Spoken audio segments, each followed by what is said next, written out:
आयरा की भाभी खाने की टेबल पे आयरा को समझाती है कि तुम आयरा बस कर दो, तुम खुद देख रही हो कि हमारे लिए कितना अच्छा है इस वक्त। शायद ने हमें हर मुश्किलात में हमारे साथ खड़ा रहा है, अब तो अपने बाप से भी अलहदा हो गए तुम्हारी खातिर।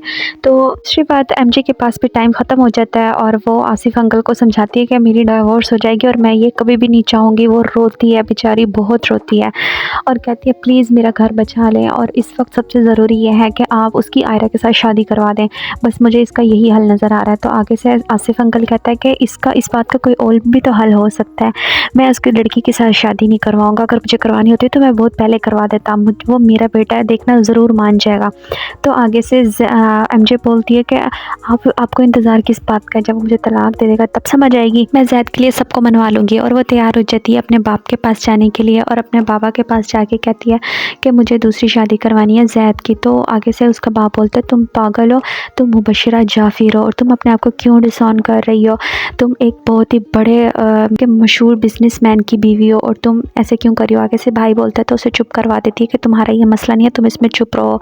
कि घर वाले कुरान खानी करवाते हैं तो उनके घर पे कोई भी नहीं आता सिवाय 2-4 औरतों के। तो इसी देर में ज़ैद का बॉस फ़खर भी आ जाता है तासीर के लिए। आयशा अपने बाप को कहती है कि किसी को भी अपनी ज़िंदगी से हटाने के लिए उसे ज़िंदगी में लाना बहुत ज़रूरी है और मैं आगे का खुद कर लूँगी, लेकिन इस वक्त मुझे सबसे अहम यही नज़र आ रहा है कि मैं ज़ैद की शादी करवा दूँ वरना मेरी शादी ख़तरे में है। बहरहाल बाप भी मान ही जाता है, अपनी बेटी की ज़िद के आगे हार डाल देता है क्योंकि वो कहता है बेटा मैंने हमेशा तुम्हारी बात मानी है, अब देखो क्या होता है। वो आसिफ के घर जाते हैं और ज़ैद का रिश्ता लेने के लिए तैयार हो जाते हैं और जाते हैं ज़ैद के घर। फ़खर अभी जा ही रहा होता है कि इतने में आसिफ और मुबशरा आ जाती है और आगे से बोलता है अरे तुमने तो प्रेस कॉन्फ्रेंस कर दी थी ना, तो तुम अब यहाँ क्या कर रहे हो। तो आगे से आसिफ बोलता है तुम्हारा मसला नहीं है, मैं अपने बेटे के से मिलने के लिए, और बेटा ये मेरा खून है। सब बहुत इज्जत देता है और आयरा को फ़खर कार्ड दे के जाता है अपना। तो कहती है कि मैं रिश्ता लेकर आई हूँ तुम्हारा ज़ैद, मैं तुम्हारे लिए कुछ भी कर सकती हूँ। तो वो इस वक्त कहते हैं कि इस वक्त तुम्हारी भाभी तो इद्दत में है तो हम तुमसे ही बात करेंगे, आयरा से कहते हैं, और आयरा से रिश्ते की जैसे बात करते हैं आयरा फ़ौरन कहती है कि अभी से वक्त निकाह ख़्वाह को बुलाएं और फटाफट उसका निकाह हो जाता है। और यार हिम्मत देखो एमजे की, एमजे खुद निकाह करवाती है ज़ैद का। मुबशरा को हम अवार्ड देंगे कि उसने इतना बड़ा दिल करके ज़ैद की मोहब्बत को जिता दिया है।